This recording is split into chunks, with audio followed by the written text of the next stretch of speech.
രോഗിയായി കിടന്ന നിങ്ങളുടെ മനസ്സിൻ്റെ ഏറ്റവും വലിയ വിഷമം എന്താ അറിയോ? എഴുന്നേൽക്കാൻ കഴിയാത്ത നിങ്ങൾക്ക് ഭക്ഷണം തരാനും നിങ്ങളെ വൃത്തിയാക്കാനും വേണ്ടി ഉറക്കമൊഴിച്ചിരിക്കുന്നത് നിങ്ങളുടെ ഉമ്മയാകാം, മകളാകാം, ഭാര്യയാകാം, ആരുമാകാം.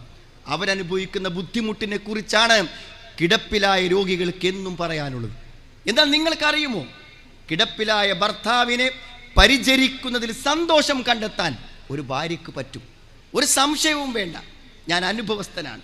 5 കൊല്ലം കിടന്ന് അവസാനം മരിക്കുമ്പോൾ കുറച്ചു കാലം കൂടെ ഇങ്ങനെ നോക്കാൻ പറ്റിയിരുന്നെങ്കിലെന്ന് കണ്ണുകൾ അടയുമ്പോൾ അവൾ പറയുന്ന കരച്ചിലുകളിൽ ആ വാക്കുകളുണ്ടായി.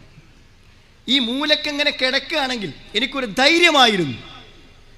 ഈ വീടിൻ്റെ മൂലയിൽ അദ്ദേഹം ഇങ്ങനെ മിണ്ടാൻ കഴിയാതെ ബോധമില്ലാതെ കിടന്നപ്പോഴും എനിക്കൊരു ധൈര്യമുണ്ടായിരുന്നു. പക്ഷേ മരിച്ച മയ്യത്തിറങ്ങിപ്പോയപ്പോൾ എനിക്കെന്തോ ഒരു ഭയം തോന്നുന്നു എന്ന് കഴിഞ്ഞ ദിവസം ഒരു സഹോദരി പറഞ്ഞത് ഞാൻ ഓർക്കുന്നു. അതൊരു ധൈര്യമാണ് സുഹൃത്തുക്കളെ. ആ സഹായവും ആ സ്നേഹവും മറ്റൊരാളിൽ നിന്നും നമുക്ക് ലഭിക്കില്ല. അത്തരം നമുക്ക് വേണ്ടി ജീവിക്കുന്ന ഒരാൾക്ക് നാം എന്തു പരിഗണന നൽകി എന്നതിനെക്കുറിച്ച് നമ്മൾ ആലോചിക്കണം.